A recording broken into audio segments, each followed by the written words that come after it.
Boa noite, Douglas Lopes. É um Boa prazer noite. estar aqui conversando contigo.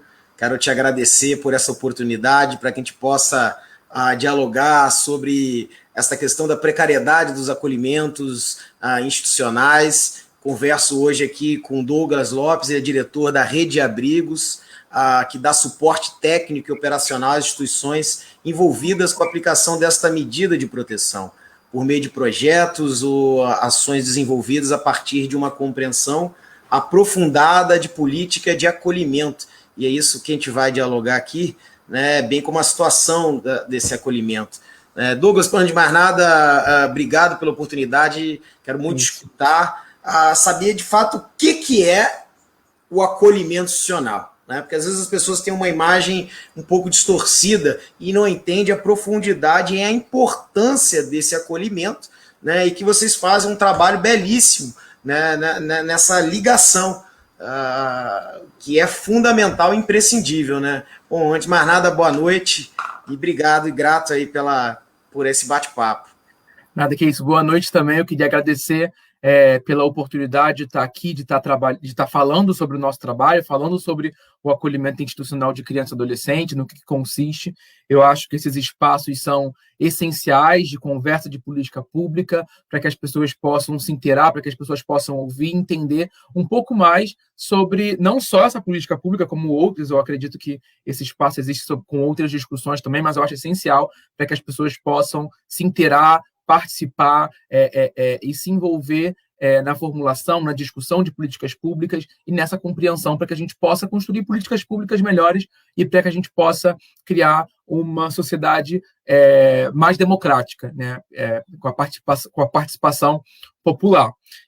Bem, você perguntou o que é, na verdade, a política de acolhimento institucional, e eu acho que é importantíssimo explicar isso antes da gente falar sobre qualquer coisa, porque as pessoas elas têm a impressão de que o acolhimento institucional, ou como a maioria das pessoas conhecem, o abrigo de criança e adolescente, ele é, na verdade, uma instituição para onde vão as crianças que são órfãs, né? As crianças que não têm pai, que não têm mãe. Então, muitos deles não entendem porque, poxa, tem tanta gente querendo adotar, tem tanta criança no abrigo, por que não coloca as crianças que estão sem família, com as famílias que querem adotar, como se fosse um cálculo bem matemático simples, né? Mas, na verdade, o acolhimento institucional, o abrigo, tá? É uma medida de proteção onde o Estado, que é responsável pela fiscalização dos direitos da criança e do adolescente, o Estado coloca essa criança num acolhimento quando ela está numa situação de violação ou ameaça a algum direito seu. E então o Estado entende, e depois de tentar tentar outros recursos na outros recursos que estão disponíveis na sociedade para trabalhar com essa família, caso esses recursos não tenham funcionado para dar uma estrutura melhor para essa criança, para esse adolescente, eles colocam a criança no acolhimento, continuam acompanhando essa família, porque a prioridade é sempre a reintegração para a família de origem, é sempre que essa criança volte para a sua casa. Mas aí, caso não tenha possibilidade, depois da criança no abrigo, dessa criança voltar para sua casa, aí sim, essa família perde a guarda e essa criança vai efetivamente para adoção, tá? Então, a primeira coisa aqui para a gente já quebrar algumas ideias que as pessoas têm sobre acolhimento errados é que é uma minoria absoluta de crianças que estão no acolhimento, que estão nos abrigos, que são efetivamente órfãs. E aí você tem é muito difícil no Brasil você ter crianças órfãs, tanto de pai quanto de mãe, ao mesmo tempo, que não tenham família extensa, que se comprometam com essas crianças, que não vão ter uma avó, que não vão ter um tio, que não vão ter um primo, que não vão ter alguém que vai se responsabilizar, um padrinho, por exemplo, que vai ter alguém para se responsabilizar por essa criança, né, para assumir essa guarda dessa criança. Então, essa ideia de que a criança que está no abrigo está órfã, ela simplesmente não condiz com a realidade do Brasil também, que dificilmente você vai ter essa situação. Esses casos de criança órfã que vão para abrigo são excepcionais, que é aquela criança onde não existe nenhuma família para além de pai e mãe, ou então nenhuma dessas pessoas quis pegar a guarda dessa criança, porque também ninguém é obrigado a pegar a guarda da criança, então ninguém dessa família quis pegar a guarda dessa criança e ela vai efetivamente para o acolhimento, e como não tem uma família interessada na guarda dela, aí ela já vai direto para a adoção. Então, esse é um fator essencial para a gente explicar aqui. As crianças que estão no acolhimento, elas são crianças que foram tiradas de casa ou foram tiradas da situação onde elas se encontravam porque elas sofreram uma primeira violência, um abuso sexual, uma violência psicológica, uma violência física, negligência, que também é um tipo de violência. Quando a gente fala violência, a gente não está falando exclusivamente de violência física, mas a gente está falando de todo e qualquer formato de violência. Então, você tem a violência psicológica, a violência emocional, o testemunho de violência. Então, a criança testemunhar violência no cotidiano dela é uma forma de violência também. Então, essa criança ela já sofre uma violência, ela já vem de um lar desestruturado e vai para o acolhimento, vai para essa instituição, que ela pode ser tanto da prefeitura, como ela pode ser uma instituição privada, mas em ambos os casos é uma instituição prestando um serviço. Se for privada, é uma instituição prestando um serviço público, então ela se sujeita à fiscalização do Ministério Público, da vara de infância, porque tem toda uma normativa para dizer como essa instituição tem que funcionar. Então, mesmo não sendo uma instituição da prefeitura, ela tem regras de como ela tem que funcionar e de como ela tem que ser para se manter aberta. E aí, a realidade que a gente tem hoje no acolhimento, principalmente no Rio de Janeiro, eu posso falar do Brasil como um todo, mas cada estado você vai ter uma especificidade diferente, porque é isso, a gente vive num país que ele é continental, então a gente tem diferentes formas de como o Estado se apresenta nos diferentes estados, né? De como é a presença do serviço público, como é a governança de cada estado. Então, cada estado vai funcionar de uma forma diferente, mas, como um todo, o acolhimento no Brasil, ele não é bom, tá? Ele é um acolhimento, os abrigos no Brasil, eles não são bons, e aí isso já é preocupante, porque se a gente pensa que essa criança ela já vem de uma violência e vai para um lugar onde ela deveria ser protegida, mas ela vai para um lugar que não é bom já, então a gente pode entender que essa criança está sofrendo já uma segunda violência, né? Ela está sofrendo uma violência aí já perpetuada pelo Estado, pela ausência do Estado, pela negligência do Estado com essas crianças. Então a gente acaba, essa criança, ao chegar no abrigo, ela sofre essa violência do abandono do Estado, né? Mas aí, falando do Rio de Janeiro, a gente tem umas situações bem mais graves, porque a gente não só... a gente não apenas acolhe mal essas crianças, mas a gente acolhe num estado de precariedade absoluta, tá?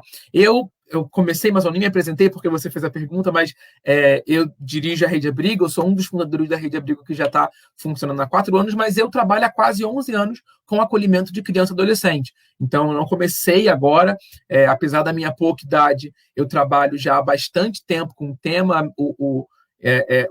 Eu comecei a trabalhar com abrigo com 17 anos, então já estou aí há bastante tempo, já acompanhei muita coisa, e eu posso falar com muita propriedade que o Rio de Janeiro, ele acolhe mal. A gente tem abrigos em situações de extrema miserabilidade, com violações gravíssimas de direitos humanos. A gente tem, só no ano passado, a gente teve uma entrevista em julho, que o G1 foi num abrigo no Catete, que era um abrigo que, eu não sei se quem está assistindo aqui vai lembrar, mas no ano passado, no mês de julho, a gente teve uma chuva muito forte no Rio de Janeiro, que aí deu, enfim, encheu um monte de situação, que levantou até aquela discussão com a gestão, que fez o corte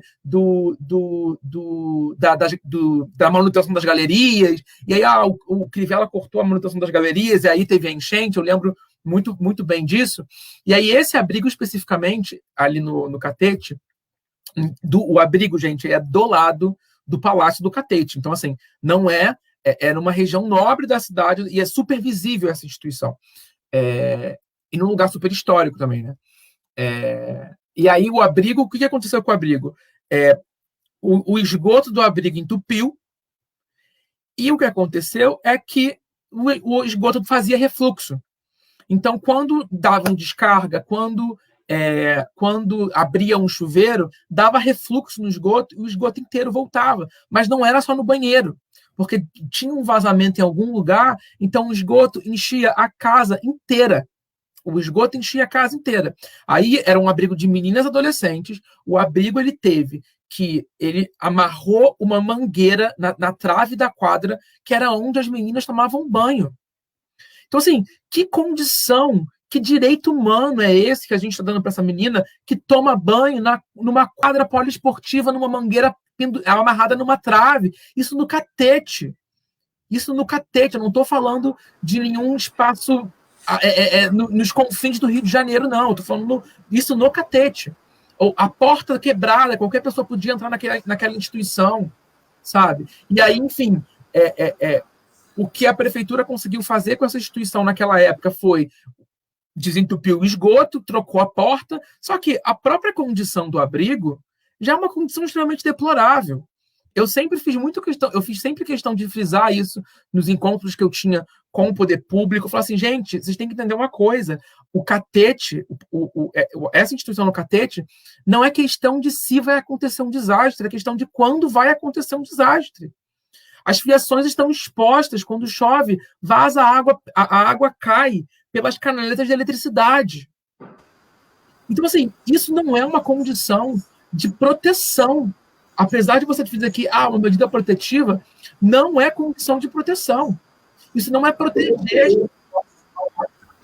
Douglas, só uma parte também, você tocou num ponto importantíssimo, porque a Comissão da Criança e Adolescente visitou justamente esse abrigo das meninas, que era um abrigo construído na época do meu avô na Brizola, e nunca teve uma reforma, ou se foi deixado de lado.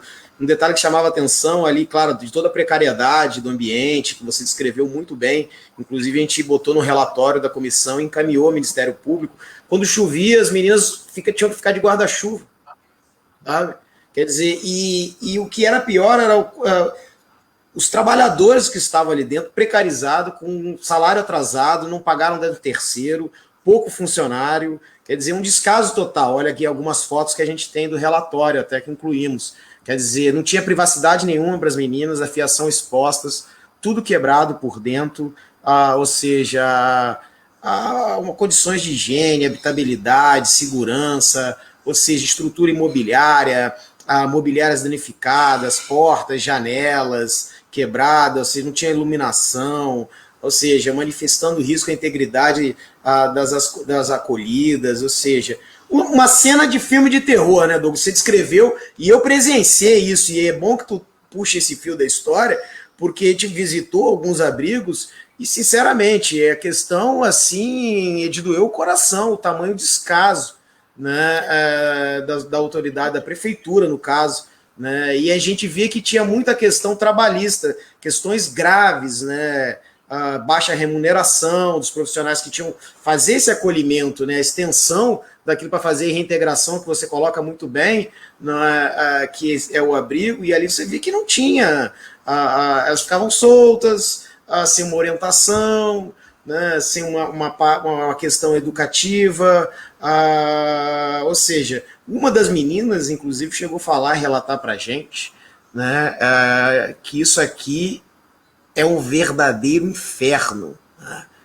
Então você vê o descaso, né, que estava acontecendo. E as fotos é justamente dessa vistoria que a gente fez de uma série de abrigos que a Comissão da Criança e Adolescente visitou. Até a doutora Silvana entrou aqui na live, quero dar um abraço para ela, que ela é presidente do Conselho da OAB da Criança e do Adolescente, da Comissão, né, da Criança e Adolescente, que tem aqui a Silvana do Monte Moreira, e ela relata justamente a coisa, o dinheiro do fundo passa por gestões e não é utilizado, porque não se usa para isso.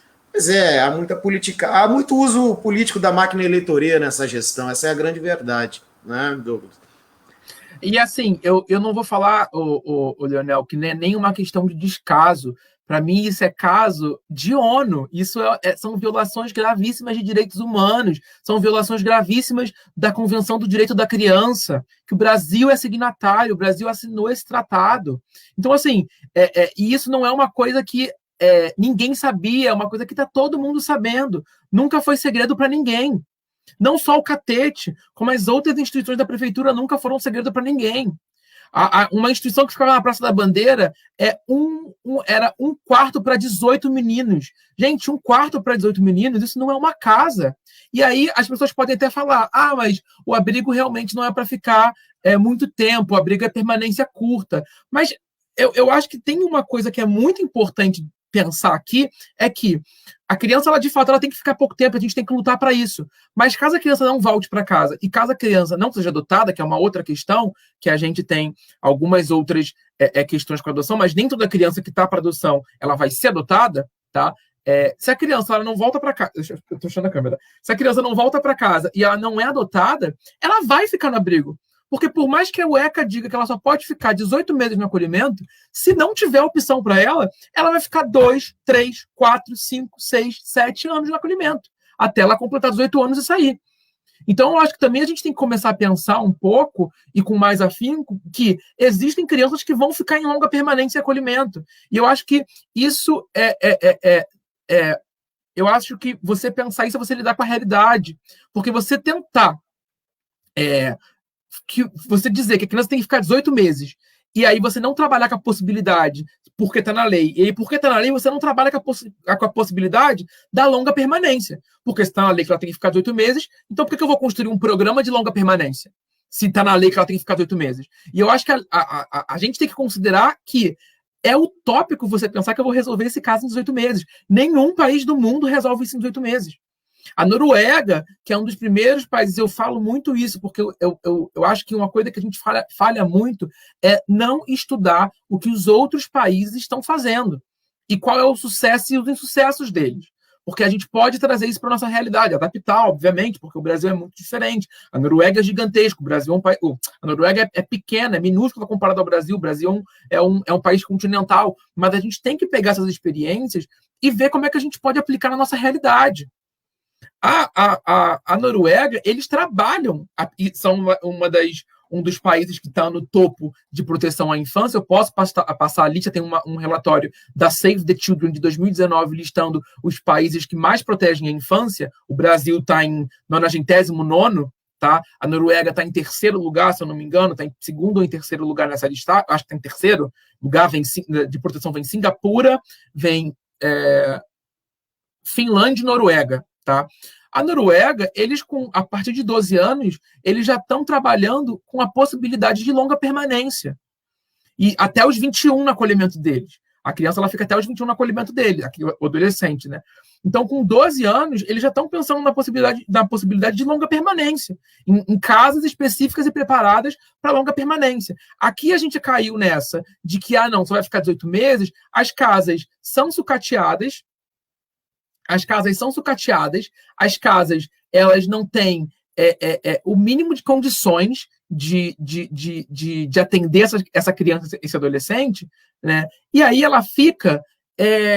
e aí se usa sempre esse discurso de que, não, mas a gente não pode transformar num lugar muito bom também, porque é de curta permanência. Eu já ouvi isso. Você não pode também transformar num abrigo um lugar muito bom, senão a criança não vai querer ir embora. Mas aí, por um outro... mesmo que não queria que a escola fosse de qualidade, a escola pública fosse de qualidade. É o mesmo discurso malvado, cruel, né? Principalmente quem é o retrato desses meninos e meninas, dessas crianças, adolescentes que estão nessas casas de acolhimento, né? E que estão sob proteção do Estado, mas estão constantemente sendo torturados pelo Estado, né, Douglas? Então, é uma questão... Exato, você falou uma coisa, é isso mesmo. É desumano. E, acima de tudo, anticristão. Não, e aí eu acho que é muito importante. E isso a gente está falando aqui, Leonel, da estrutura, né?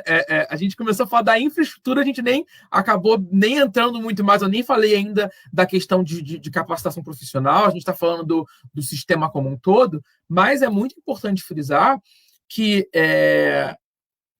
esse adolescente ele está ficando em uma... lembrei que eu ia falar, desculpa. Hoje, no Rio de Janeiro, a fuga é o segundo maior motivo de desligamento de criança de abrigo. E não é a gente, olhando uma instituição dessa, a gente entende.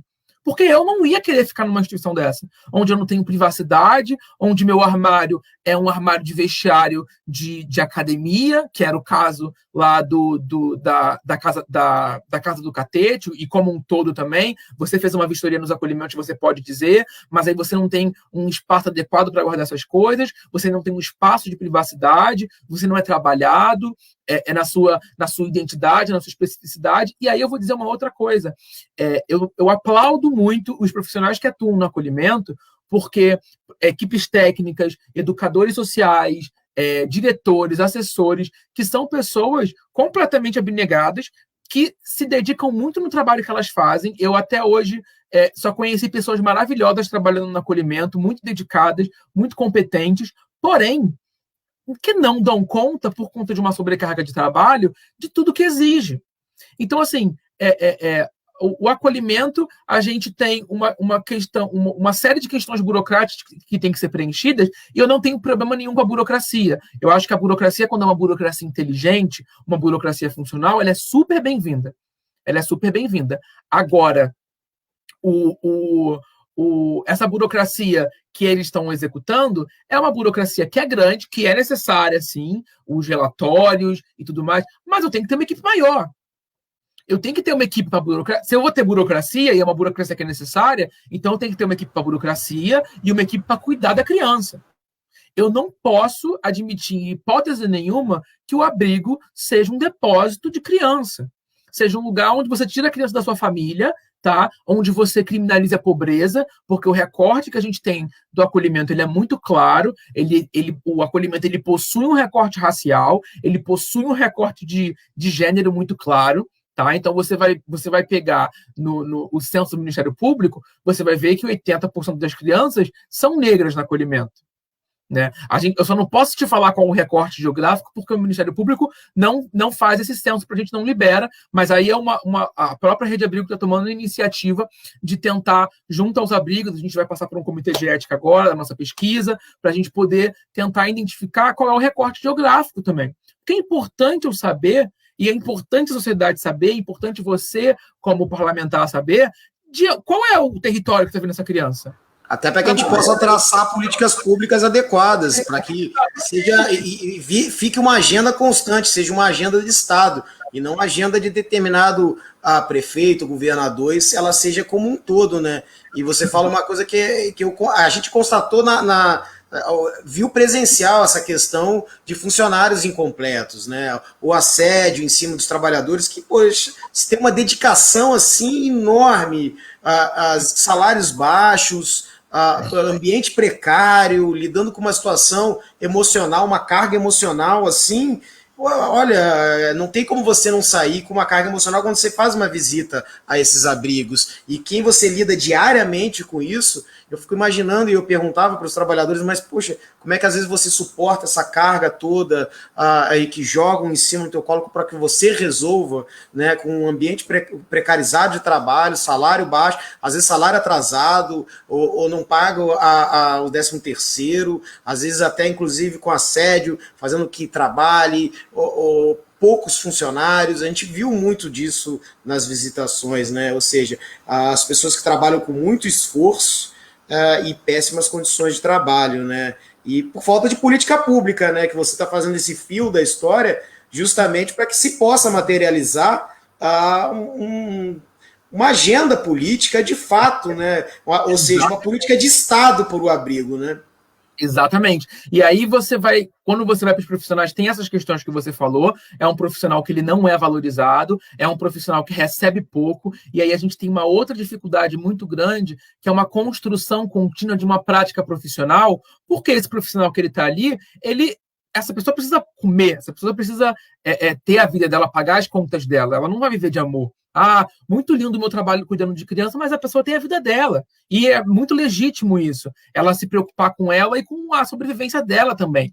E aí o abrigo, o acolhimento como um todo, você paga pouco para esse profissional que recebe uma carga profissional gigantesca, uma carga emocional gigantesca, como você falou. Recentemente, aqui no Rio de Janeiro, a gente teve, em um acolhimento, teve uma tentativa de suicídio. Em alguns outros abrigos você tem adolescente que se automutila. Um abrigo no ano passado a gente teve 3 mortes de acolhidas, não dentro do acolhimento, mas adolescentes que transitaram ali naquela instituição vieram a falecer. Então, tudo isso traz uma carga emocional de trabalho e são histórias diferentes. É uma criança, um adolescente que foi abusado, uma criança que, enfim, isso traz uma carga emocional sem nenhum suporte emocional, sem nenhum tipo de ajuda de suporte. Você não tem o dinheiro e você não recebe o suporte emocional da própria prefeitura.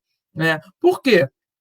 E por que não, né? Na verdade, como é que você vai imaginar, como é que você vai esperar que essa pessoa consiga lidar com essa carga de trabalho e com esse peso emocional sem nenhum suporte emocional? Não tem nenhum tipo de programa da prefeitura de acompanhamento desses profissionais. Quem construiu esse programa foi a Rede Abrigo. A Rede Abrigo tem um projeto chamado Expandir, que são encontros com os profissionais que atuam no acolhimento para dar suporte emocional, para ouvir eles. Isso é algo que está dentro das orientações das normas técnicas, das orientações técnicas de acolhimento, dos serviços de acolhimento, do CONANDA, que é os grupos de escuta mútua, mas que no Rio de Janeiro não tem.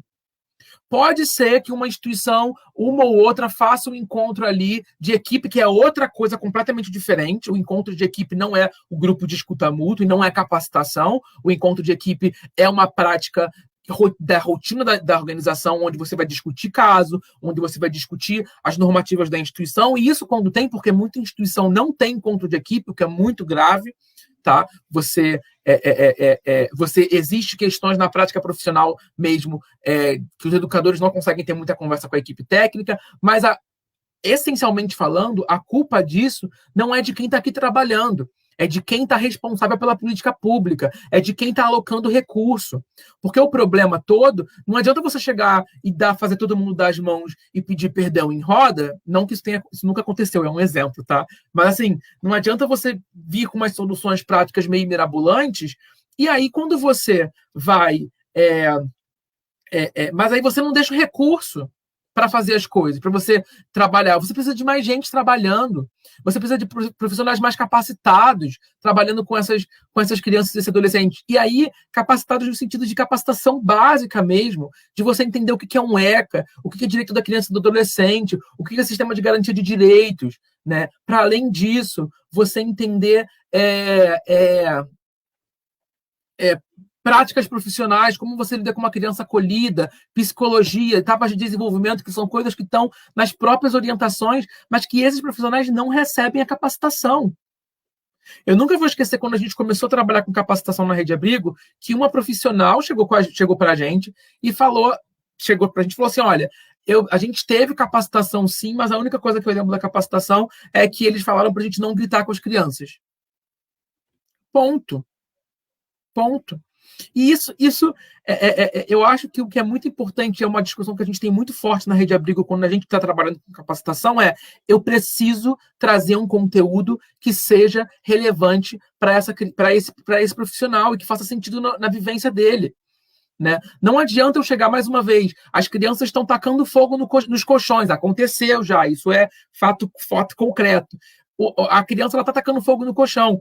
Esse profissional, ele não quer saber, quer dizer, eu acho que conhecimento é sempre importante, mas naquele momento que ele está recebendo a capacitação, ele não quer saber sobre as etapas do desenvolvimento de Freud, da criança, mas ele quer saber como é que eu faço para essas crianças pararem de tacar fogo no colchão.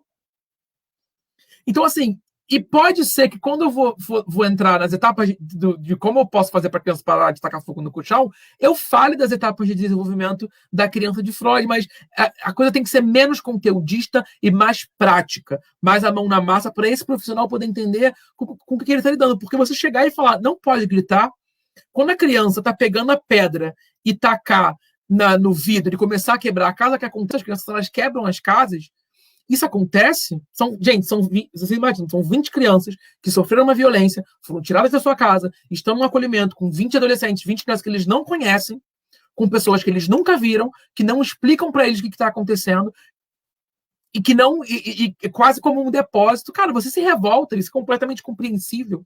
Né? E eu acho que o trabalho é entender como é que a gente evita essa revolta, como é que a gente trabalha essa criança para ela poder expressar até mesmo a rebeldia dela, a inconformidade dela, com algo mais saudável, e que não seja quebrar a casa. Mas como não tem outra opção, a opção que resta é quebrar a casa. Então, eu capacitar esses profissionais para que eles entendam isso, para que eles entendam que a criança quebrando tudo, na verdade, não é porque é simplesmente uma criança mal criada, não é porque é um marginal, mas é porque é uma criança que está vindo de uma violência, vai para um lugar que sofre um segundo abandono, uma segunda violência, é um adolescente que não é ouvido, não é cuidado, né, com profissionais que não são capacitados para cuidar dele. Cara, esse adolescente, logicamente, eles vão criar uma uma revolta. Essa criança, esse adolescente vai criar uma revolta e vai quebrar tudo. É a forma dele colocar para fora aquilo que ele está sentindo. Porque eu não posso esperar que uma criança de 10 anos, 12 anos, sente comigo e fale assim, tio, eu estou muito triste, e construa uma narrativa emocional super bem elaborada para mim. Eu não construo as minhas narrativas emocionais. Eu tenho 30 anos, eu não construo minhas narrativas emocionais bem. Eu faço terapia há 7 anos. Como é que eu vou esperar que uma criança de 10 anos faça isso? E tenha a noção que ela, vou sentar contigo, vou desabafar porque eu estou muito triste. Sabe? Então, assim, não é assim que as coisas funcionam, essa capacitação tem que vir. Mas e elas são oriundas, né, de uma questão, ou seja, são as mais vulneráveis possíveis. Né? Sabe que teve visitas que eu fiz em determinados abrigos de crianças até 12, 14 anos, e tinha uma ala que era de meninos com dependência química. Estavam trancafiados com um presídio, né? E é exatamente isso, uma falta de não ter o que fazer, porque não estavam fazendo nada ali dentro, estavam trancafiados como presidiários, num ambiente que não era acolhedor, né? Parecia uma prisão, eles quebravam, né? Eu vi ali 3 buracos na porta e perguntei, mas o que é isso aí? A porta quebrada? Não, eles deram soco, quer dizer, menino de 12 anos de idade, né? Mas o que eles estão fazendo agora? Estavam assistindo um programa na época, quando eu visitei, que era de violência, a invasão da polícia no Morro da Mangueira, num programa desses policialesco da televisão, que não educa, aliás, deseduca, né, vamos dizer assim. Ou seja, a precariedade do trabalho também, Douglas, que eu queria, e a gente viu muito isso, é justamente uma coisa que, tanto na saúde como na questão da assistência social, não está tendo um cuidado da maneira como ela está sendo gerida. Ou seja, a maneira que está sendo gestada a saúde, a assistência social, ela está promovendo acometimentos de saúde, ou seja, ela está promovendo doenças mentais nos trabalhadores, naqueles que são acolhidos, né, justamente por a falta desse entendimento, seja nas administrações de organizações sociais que não tem transparência, não tem compromisso, de fato, você vê que não bate os balanços que a gente vai apurar, as prestações de contas oficiais são muito nebulosas, não há um controle, de fato, do executivo sobre essa questão, né? Então, essa precarização tanto do trabalho, privatizações, né, em determinados setores, ele é danoso à população, principalmente numa questão, aquilo que o Brizola sempre falou, nós precisamos salvar as crianças e não matar as crianças. Então você coloca muito bem, porque falta, e ali e encontrei profissionais maravilhosos, que se dedicavam assim, com afinco ao trabalho, mesmo diante de uma situação tão precária, que eu tenho certeza que a maioria das pessoas já teriam abandonado há muito tempo. Né, porque é uma carga emocional que a pessoa recebe, ou seja, ela leva para casa, traz, se envolve, não tem como você não se envolver. Imagina você que você trabalha há tantos anos, quantas vezes você se viu envolvido com aquela questão, com aquela realidade duríssima desse país, que é um dos países mais desiguais do mundo, ou seja, uma concentração de renda absurda, né? Às vezes ele vem de família desempregada e que queria ficar, mas não tinha. Eu me lembro que quando eu fui um auxiliar de professor numa escola, numa favela na Zona Oeste do Rio de Janeiro, né, a gente escreveu, fez um dever de casa para escrever, um dever da sala de aula para escrever uma carta, né? E aí ensinei como é que fazia a carta. Sabe que os depoimentos eram tão emocionantes, eram crianças de 10, 12 anos de idade, todos eles, sabe, eram endereçados às mães. Uma deles, mãezinha querida, eu quero um dia estudar bastante para ser alguém na vida e comprar uma casinha melhor para a gente morar junto. Mãe querida, minha mãe do coração, né? Vou estudar para ter uma profissão e a gente poder melhorar de vida, sair desta casa, desse local. Ou seja, uma coisa assim, sabe, uma realidade tão brutal, né? E não tinha como você não se emocionar com aquela carta de uma criança, daquele ser inocente, brutalizado pela sociedade que fecha os olhos para a pobreza, não enxerga, não é, e não se importa com a criança, seja no sinal, seja sabe, não se importa nas horas que não tem que se importar, vamos dizer assim, né?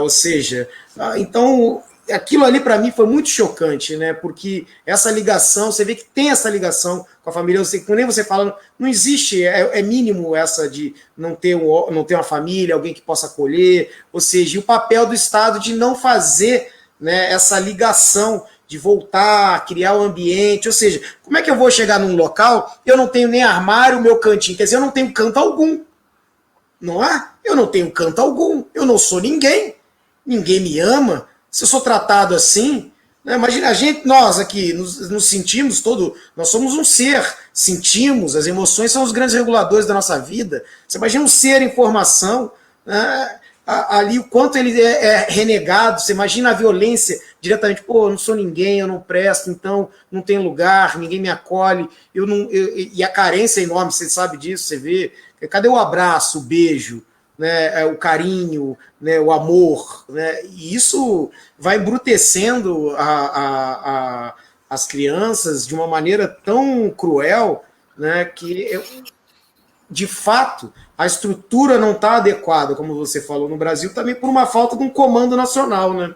Você vê um presidente que fala que criança tem que trabalhar com 10 anos e jogar o ECA na lata do lixo porque protege vagabundo e marginal, quer dizer, se tem uma concepção, né, de alguém que dirige o país nacional, tem uma concepção tão cruel, maquiavélica como essa, né, mostra que a gente está numa direção totalmente equivocada, né, Douglas? Não, e Leonel, tem uma coisa que é muito importante, que a gente se esquece que a nossa, e falando a gente como ser humano, a nossa construção de identidade, ela é subjetiva, tá? Então, assim, ninguém chegou pra gente e me disse quem é o Douglas. Eu entendi quem era o Douglas pela forma como o mundo se relacionava comigo, como eu me relacionava com o mundo. Então, como Douglas se construiu como pessoa? A partir da relação com a família, a partir da relação com os amigos, a partir da relação com a escola, que é o primeiro contato de sociedade e de entender regramento do mundo. Então, assim, a família vai dar um contato mais de afeição, de entender que eu sou um ser querido, que eu sou amado, os amigos vão dar. Então, cada pontinha dessa constrói quem a gente é.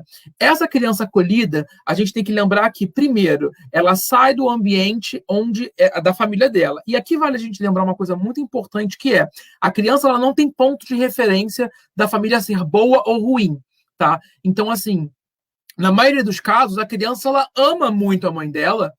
A mãe pode ser muito ruim, mas ela ama muito a mãe e o pai dela, mas a mãe, a relação é sempre mais forte com a mãe. A criança ama muito mais a mãe dela, ama a mãe dela, porque é a mãe que ela conhece, sabe? É a condição de mãe, de maternidade que ela conhece. Ela não teve outra mãe. Ela não tem como comparar aquilo. Então, para ela, a mãe dela vai ser eternamente a mãe dela. E você tirar essa criança dessa mãe é uma violência, porque o ideal seria você ensinar essa mãe como ela pode ser uma mãe melhor. Tem uma outra questão que é muito importante também, que a maternidade ela não pode ser obrigatória. Tá? Tem mulheres que não querem ser mães, apesar de terem gerado um filho. E elas têm que ter a liberdade de entregar voluntariamente a sua criança, sem nenhum tipo de julgamento, sem nenhum tipo de julgamento moral e com acompanhamento. Olha, você tem certeza, você quer entregar? Então beleza, mas tem um psicólogo que vai conversar com ela, uma assistente social, para entender o que ela quer entregar. Isso é um outro ponto também. Tá? Então, existem mães, existem genitoras que não querem exercer a maternidade, isso é legítimo também, tá? Mas tem aquelas que querem exercer a maternidade, só que elas reproduzem ciclos. Então, ela vai exercer a maternidade que ela aprendeu da mãe dela, que aprendeu da mãe dela, que aprendeu da mãe dela, e esse ciclo tem que ser quebrado. E quem é responsável de quebrar ciclo de violência na sociedade, eu estou levando a câmera sempre no lugar errado, quem é responsável de quebrar ciclo de violência na sociedade é o Estado. É o Estado brasileiro que assumiu o compromisso lá em 89 com a assinatura do CDC, da Convenção de Direitos da Criança. Desculpa, o CDC foi assinado em 90. Lá em 90, quando assinou a Convenção de Direitos da Criança, o Estado brasileiro se comprometeu em cuidar e orientar a família. Tá? Na Constituição de 88, a família é a base. Está lá, a família é a base da sociedade brasileira e, por isso, merece proteção especial do Estado. Que proteção especial está sendo executada na família hoje? Nenhuma. Nenhuma. Quais são os programas que existem para você fortalecer família hoje? Nenhuma. Sabe? A proteção especial do Estado brasileiro hoje para a família é para a família do Leblon, me desculpa, mas é a verdade. É para a família branca do Leblon, é para a família da elite. Essa é a proteção especial que o Estado brasileiro está dando. Mas para a família do Complexo do Alemão, não existe proteção especial do Estado. Sabe? Não existe o Estado para a família do Complexo do Alemão. Então, assim, isso é como a gente começa a ver que você tem o CDC, que é a Convenção do Direito da Criança, você tem a Constituição, você tem o Estatuto da Criança e do Adolescente, que vai falar que você tem medidas a serem tomadas para uma criança que está em violência. Mesmo a criança em violência, você não pode tirar a criança e colocar no acolhimento, você tem que entender o que está acontecendo, você tem que trabalhar com aquela família. E, num caso extremo, você tira essa criança de casa e coloca no acolhimento. Mas como não existe nenhuma opção anterior ao acolhimento, o acolhimento acaba se tornando a única opção. Tá? A resolução 139 do CONANDA diz que devem existir. CONANDA, para quem não sabe, é o Conselho Nacional da Criança, Conselho Nacional de Direitos da Criança e do Adolescente. Segundo o CONANDA, tem que existir 100 mil... um conselho tutelar para cada 100 mil habitantes. O Rio de Janeiro está chegando em 7 milhões de habitantes. Então, a gente deveria estar chegando em 70 conselhos tutelares só na cidade do Rio de Janeiro. E a gente tem quantos conselhos? 19. E conselhos numa situação deplorável. Deplorável. Não é difícil você procurar... Saiu uma reportagem recentemente no G1 do Conselho Tutelar de Ramos, com um rato dentro do Conselho Tutelar. Como é que um conselho tutelar que tem rato dentro, que tem um arquivo de casos, um lixo, como é que você vai dizer que esse conselho tutelar está conseguindo garantir o direito daquela região ali? Então, assim, isso é seríssimo o que é feito, né, com essa criança e adolescente. E aí, para piorar ainda mais a situação, Leonel, a gente tem casos, e aí você vai poder confirmar isso também, mas eu posso falar com toda a propriedade, porque a Rede Abrigo tem um projeto só para comprar coisas para os abrigos, porque a gente teve que criar um projeto para comprar as coisas que os abrigos estavam precisando, porque as demandas eram muito grandes, por exemplo, que os abrigos, a gente já teve que comprar carne porque o abrigo não tinha carne, a gente já teve que comprar remédio porque não tinha medicamento, a gente teve que comprar bebedouro para um abrigo, porque um adolescente, num ato de raiva, quebrou o bebedouro do abrigo. E vamos lá, se é um acolhimento, se é uma casa, bebedouro legal, mas acho que, para mim, a lógica da minha casa é eu chegar na geladeira, abrir a geladeira e pegar uma garrafa d'água. Isso é uma lógica de casa para mim, né? Mas, infelizmente, a cozinha ficava trancada de madrugada. Então, quando eles tinham sede à noite, eles tinham que beber água no bebedouro, né? E aí, sem bebedouro, os garotos não podiam beber água à noite. Isso por mais de um ano. E isso com solicitações para a Secretaria de Assistência, que cabe dizer, está no 4º ou 5º secretário agora. Mas, assim, em uma gestão de 4 anos, 5 secretários, que construção você faz com isso?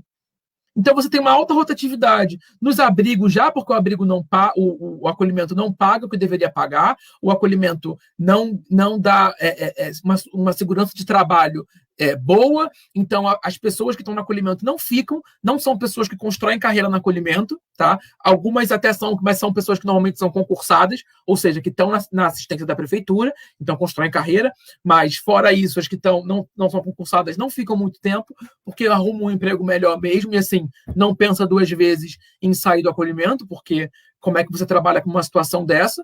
E aí são mais desvinculações na vida das crianças, que são crianças que precisam criar vínculos, mas aí tem uma alta rotatividade de profissional. Aí você não cria vínculo com ninguém, porque está toda hora entrando e saindo alguém do acolhimento.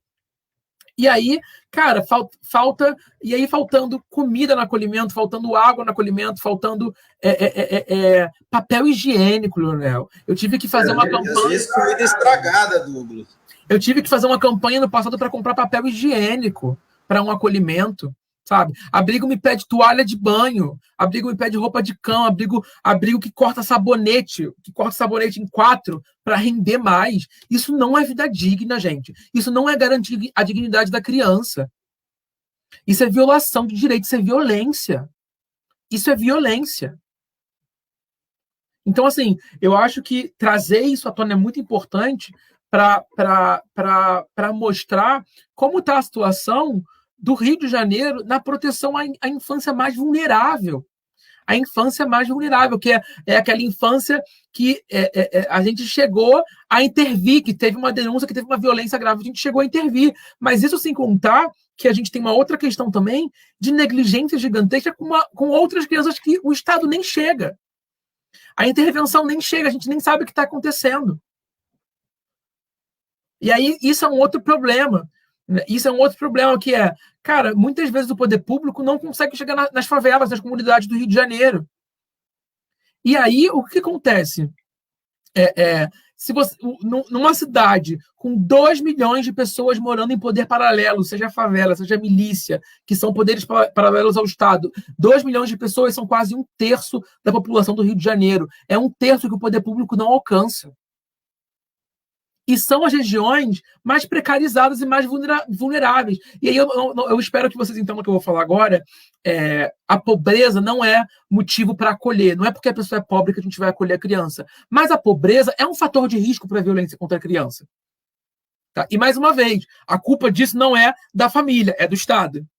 Tá? A culpa da pobreza é um fator de risco. Aliás, o abrigo deveria ser a última instância, né? Exatamente. A política pública deveria ter de protetiva, que nem era lá atrás com o CIEP do Darcy, do Brizola e demais, que você tinha o pai e a mãe, você acolhia, né, você encaminhava, ou seja, você tinha um acompanhamento, né? E depois, quando faz 18 anos, vai para onde? Por que não se aproveita o jovem aprendiz, já bota no mercado de trabalho, acompanha os estudos, forma para a vida, né? E esse acompanhamento, né, até para que tu possa, inclusive, fazer um histórico das famílias, históricos dessas políticas públicas, para que a gente possa direcionar o orçamento de maneira correta, né, para fazer, de fato, fazer valer as políticas públicas orçamentárias. E o que a gente vê? Tudo a um escondimento. Para quê? Para o ano eleitoral, por exemplo, ficar fazendo pracinha em curral eleitoral, campo gramado em locais que precisavam de saneamento, moradia, a reforma de escola, de banheiro de escola, de refeitório de escola, não. Está fazendo uso eleitoreiro da máquina pública. E a gente viu muito, só para a questão, até o Tribunal de Contas do município colocou essa questão, inclusive ordenou uma nova relicitação dos contratos, porque eram muito obscuros e eram contratos caríssimos, de 9, 10 milhões, ou seja, indícios claros de irregularidades que nunca foram apurados. E como você bem colocou, a gestão Crivella mudou de secretário de assistência social diversas vezes. João Mendes Jesus, Tereza Berger, Tia Ju, ou seja, vai e volta. Para quê? Para fazer moeda de troca eleitoral. Essa que foi a verdade. Sempre moeda de troca eleitoral. A criança que deveria ser, e que é a prioridade da Constituição, e deveria ser nossa prioridade, ela está sempre sendo massa de manobra para questões eleitoreiras. Né? Isso fica claro nessa gestão agora, que tomara que não volte nunca mais, o Xará não volte nunca mais. Né? A Silvana falou uma coisa até muito interessante. A Silvana até falou uma coisa muito interessante, é que o artigo 227 da Constituição vai falar que a criança e o jovem, eles são prioridade absoluta. Tá? Então, eu estava numa reunião hoje com uma promotora de justiça, ela falou assim, sabe o que isso quer dizer? Que se tem pouco dinheiro, o dinheiro tem que ir para a infância. Não é a infância a última coisa para onde o dinheiro vai. Se tem pouco dinheiro, então primeiro o bolo da infância e depois a gente reparte o restante. Sabe? Porque senão a gente não consegue garantir. E aí foi uma coisa. A questão é que a infância não vota, sabe? A infância não tem visibilidade. E aí eu acho que esse trabalho, esse espaço para trazer isso à tona é justamente para falar isso. Gente, olha o que está acontecendo. E isso não é de hoje, tá? É óbvio que essa gestão, a gente teve uma decaída gigantesca das condições de acolhimento, mas não vem dessa gestão. Tá? Em 2014, o Rio de Janeiro assinou um termo de colaboração, um termo de compromisso. A gente até mandou um ofício para a prefeitura cobrando isso. Em 2014, assinou um termo de compromisso para reordenamento e expansão qualificada das instituições de acolhimento de criança e adolescente. A prefeitura fez um plano de acolhimento que deveria ter sido cumprido até 2017 de recolocação, de reformulação do acolhimento, de reforma. E cadê? Cadê essa reforma? Eu acho que as gestões, elas passam, mas eu acho que é muito importante o movimento da sociedade civil, né? E aí eu vou falar pela Rede Abrigo, por quem trabalha com acolhimento, a Silvana, que trabalha com adoção, o Carlos Alderino, que também é diretor de abrigo, e com todo mundo que trabalha com abrigo, e da sociedade civil é importante se movimentar e se unir na causa, porque as gestões passam. Tá? É capaz do Crivella ou da atual secretária ou dos secretários anteriores nem saberem que esse termo de compromisso foi assinado e que tem que fazer as coisas que foram assinadas em 2014. É capaz, eu não sei, mas é capaz. Mas eu acho que a questão é, as gestões passam, mas quem vai continuar na ponta sou eu, é o Carlos, é a Silvana. Quem vai continuar no atendimento sou eu, sou o Carlos, é a Silvana e tantos outros profissionais que não estamos dependendo de gestão. Eu já trabalho com isso há 11 anos e pretendo trabalhar pelos próximos 50. Então vão passar pelo menos mais 10, 12 gestões na minha vida enquanto trabalhar com isso. As gestões passam. E é por isso que é importante a sociedade civil se mobilizar. Por quê? Porque as gestões passam, mas a política pública ela tem que permanecer fortalecida. Então, a próxima gestão ela tem que saber e ela tem que ter a certeza de que ela não pode não olhar para isso, porque tem uma sociedade civil organizada, cobrando, colocando a boca no trombone, sabendo quais são os direitos dessa criança, desse adolescente, sabendo o que está errado, o que está sendo feito, e tornando isso público de alguma forma. E a gestão seguinte é a mesma coisa, a gestão seguinte é a mesma coisa. A gente tem que parar com isso de colocar a criança e o adolescente, principalmente a criança e adolescente em vulnerabilidade, de escanteio, como se fosse a última coisa. Gente, hoje, na assistência durante a gestão do Crivella recebeu um corte de 30%, o primeiro lugar que se sente é o acolhimento. É o primeiro lugar, é a criança lá que está super vulnerável. Eu já vi diretor tirar dinheiro do próprio bolso para pagar a passagem de profissional que não estava recebendo. Sabe? Já tive que colocar... Já tive que comprar fralda para abrigo de bebê que não estava com fralda. Então, assim, são umas coisas bem básicas que faltam e que ninguém sabe. Que ninguém sabe, não, desculpa. Que todo mundo sabe. Não é segredo para ninguém. O MP tem um monte de ação ajuizada, tá, pelas condições dos abrigos no Rio de Janeiro. Um monte de ação. Você pode conversar com a promotoria de infância, eles vão te dizer que todas as ações que eles têm ajuizadas contra individuais e coletivas. Contra a situação Então, assim, a prefeitura sabe. Ela escolhe não fazer. Ela escolhe permanecer nessa situação total de desrespeito ao direito da criança e do adolescente e aos direitos humanos, porque ela é avisada, ela é notificada. É uma escolha de gestão deixar da forma que está. Eu acho que não era necessário você conseguir uma ação judicial, você conseguir ter que precisar de visibilidade para você conseguir mover a gestão pública para fazer o óbvio. O óbvio, não é? A gente não está pedindo nada demais, a gente está pedindo o mínimo, a gente está pedindo o que está escrito. E aí, você precisar mobilizar muros e fundos para você conseguir que o mínimo seja feito, né? E aí eu acho que ninguém pode alegar ignorância. O prefeito não pode alegar ignorância, a secretária não pode de maneira nenhuma alegar ignorância, que não está sabendo, porque está claro. Todo mundo sabe, todo mundo fala, toda vez que entra alguém, toda vez que eu tenho a oportunidade, eu falo com alguém da prefeitura, eu falo com alguém da MP, o MP fala com a prefeitura, as varas de infância falam com a prefeitura, a gente está sempre se comunicando e falando que como a situação está realmente difícil. Então, assim, é uma escolha de gestão não fazer nada. E isso é grave.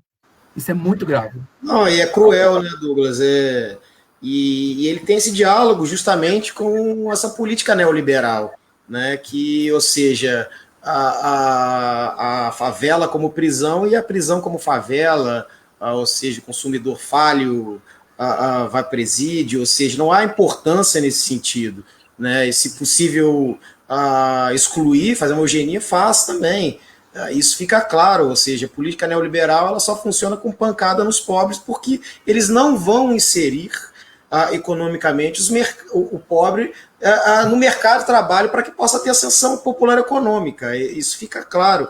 E aí todo esse tipo de precarização do trabalho, essa política do Guedes, que tem esse diálogo que é o Bolsonaro, que é o Crivella aqui, e que também é o mesmo modelo econômico que o Eduardo Paes colocou no Rio de Janeiro, ou seja, a cidade partida, é uma cidade litorânea, onde a Zona Sul tem todo as regalias do poder público, não falta segurança, ou seja, a Colurb deixa tudo limpinho, tem a poda, tem saneamento, mesmo que a favela esteja abandonada, ali é o verdadeiro estado mínimo. A favela é o verdadeiro estado mínimo. As áreas ricas não, essas são bem abastecidas pelo Estado.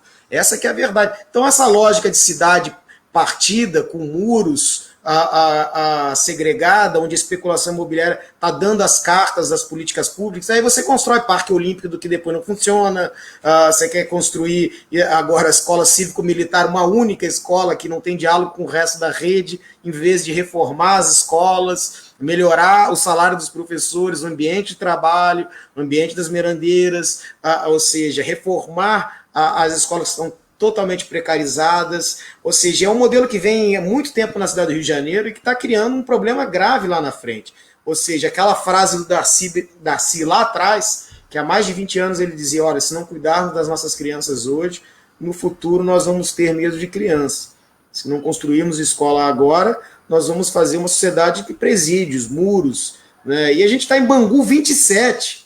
A escola pública, a escola do povo parou no tempo.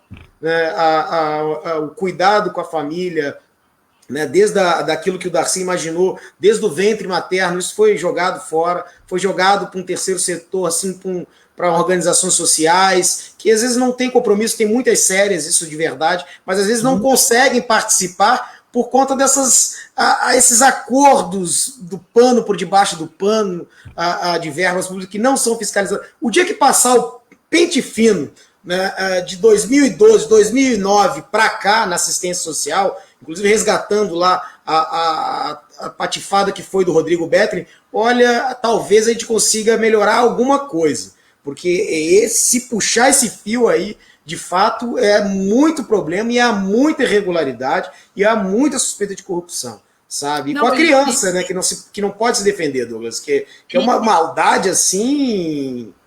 E aí, Leonel, eu acho impressionante como essa gestão, né, ela consegue. A gente teve ano passado o caso da Bienal do Livro, que foi aquele caso da censura como proteção à infância eleitoreiro, criança ali passando, enquanto eu assistindo isso, comprando remédio e comida para abrigo, porque o prefeito que queria proteger a criança estava lá na Bienal tentando barrar a leitura de um livro, enquanto está sem comida e um monte de abrigo, enquanto tem um monte de abrigo sem livro. Leonel, a gente tem um problema sério na educação brasileira, óbvio, no Rio de Janeiro é a mesma coisa, mas a criança acolhida, ela tem uma defasagem escolar que é absurda, É muito difícil você ter um adolescente que saia com 18 anos de acolhimento já tendo iniciado o ensino médio. Eles têm uma dificuldade de leitura, eles têm uma dificuldade com coisas básicas, e aí eu te faço a pergunta, Douglas, mas por que não vai para um jovem aprendiz? Porque os adolescentes com quem eu trabalho, eles não estão no ensino médio, eles estão no fundamental. E apesar de jovem aprendiz contemplar ensino fundamental, me diz quais são as empresas no mercado que estão aceitando um adolescente de 15, 16 anos no fundamental para fazer jovem aprendizado. Eu desconheço, porque as empresas elas querem um adolescente bonitinho. A própria prefeitura, Douglas, não cumpre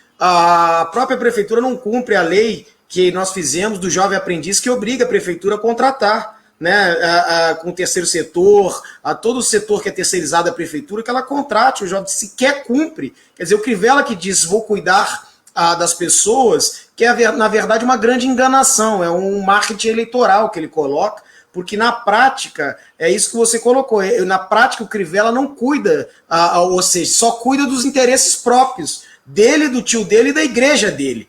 Essa que é a grande verdade. Então, deixa eu ver, o Douglas vai voltar aqui, que caiu, para que a gente possa retomar, e estamos chegando no nosso final. Isso fica claro, é uma lógica perversa do Crivella, seja do tomógrafo da Márcia, seja do tomógrafo na Rocinha, ou na operação de catarata da Márcia, querendo furar fila, da escola cívico-militar para agradar o Bolsonaro num ano eleitoral, ou seja, ficou 4 anos sem reformar uma escola, sem visitar um abrigo de crianças, sem reforma de nenhum abrigo, de melhorar as condições de trabalho, ou seja, ainda fez troca política da assistência social, não há uma única política, aí entra um secretário, muda tudo, aí entra outro secretário, começa do zero, muda outro tipo de política, ou outra visão política, outra prática política, quer dizer, não há uma agenda contínua e única de políticas públicas de acolhimento para as pessoas. Né? O Carlos Laudélio, muito bem-vindo, são pessoas invisíveis para a sociedade, é isso mesmo,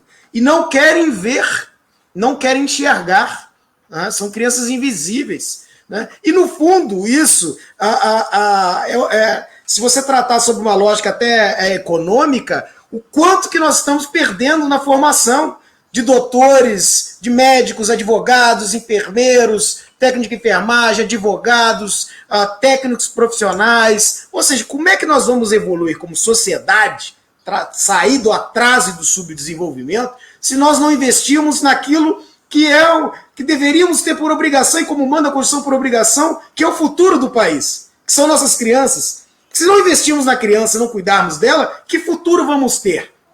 É essa lógica perversa, né? E, claro, e por isso quero te agradecer por essa discussão, Douglas, porque é importantíssimo a gente trazer à tona cada vez mais. Isso é aquela coisa incansável. Vamos falar da criança, vamos falar do direito, da garantia, o que não é cumprido, e até para esgotar, né, para que as pessoas tenham a conscientização que se nós não mudarmos isso, dificilmente, ou é praticamente impossível sairmos do atraso, do subdesenvolvimento, e aí vamos estar repetindo os mesmos erros. Lá existia um projeto comandado pelo Juca, contratado pela prefeitura, que aproveitava os acolhidos nos equipamentos da prefeitura, porém acabou sem nenhuma justificativa. É o corte eleitoral, né? É isso que o Douglas falou. Faltou dinheiro agora na crise. Você vê, o Crivella, por má administração, antes de chegar a pandemia, já estava devendo 4,5 bilhões.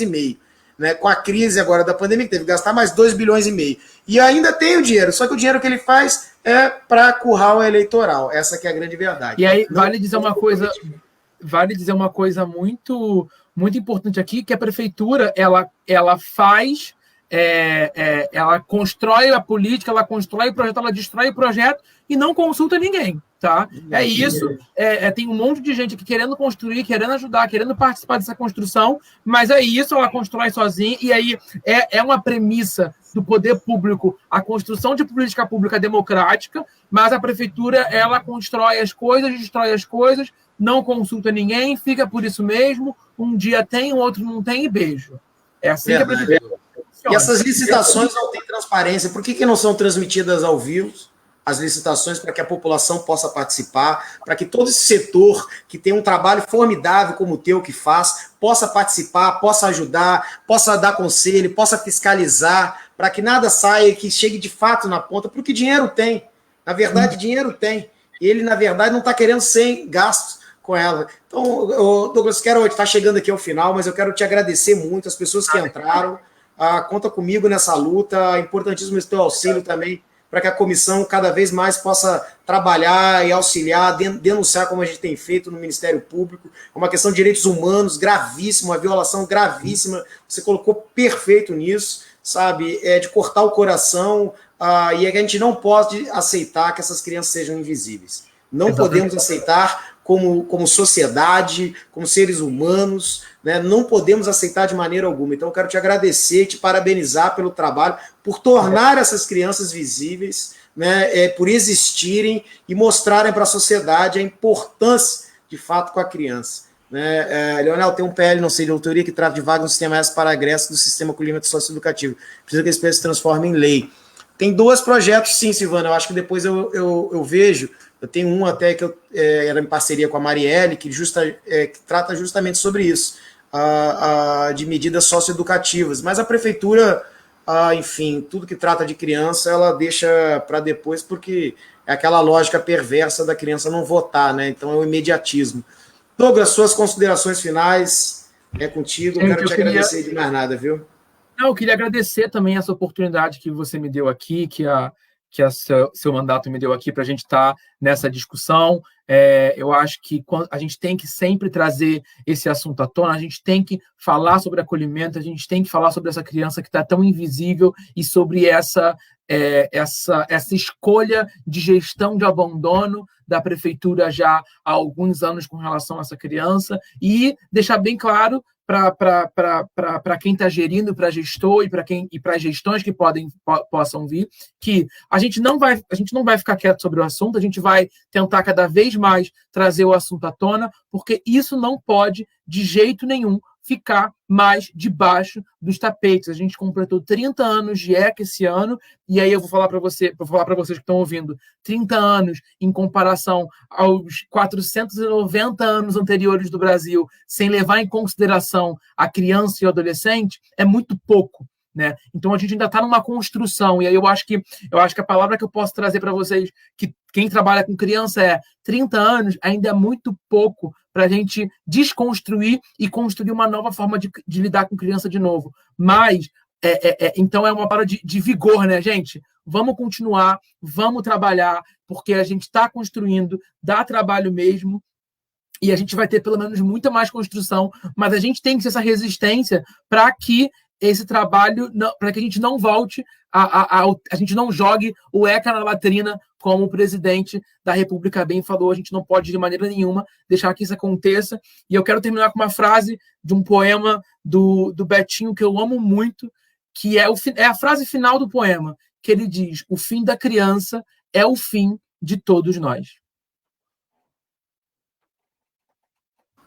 Muito bom, Douglas. Te agradeço. Vamos fazer mais lives como essa, mais bate-papos, chamar outros atores que trabalham na ponta para dar seus depoimentos. Vamos fazer dessa oportunidade agora que temos a questão de internet virtual, cada vez mais poder usar esses espaços para fazer essas denúncias e trazer aqui, que nem eu escutei aqui, vamos incomodar, não vamos parar. Essa é a verdade, tá? É verdade. Do Carlos Laudelino, isso mesmo, Carlos. Essa que é até eles cansarem, né? Porque nós não vamos cansar.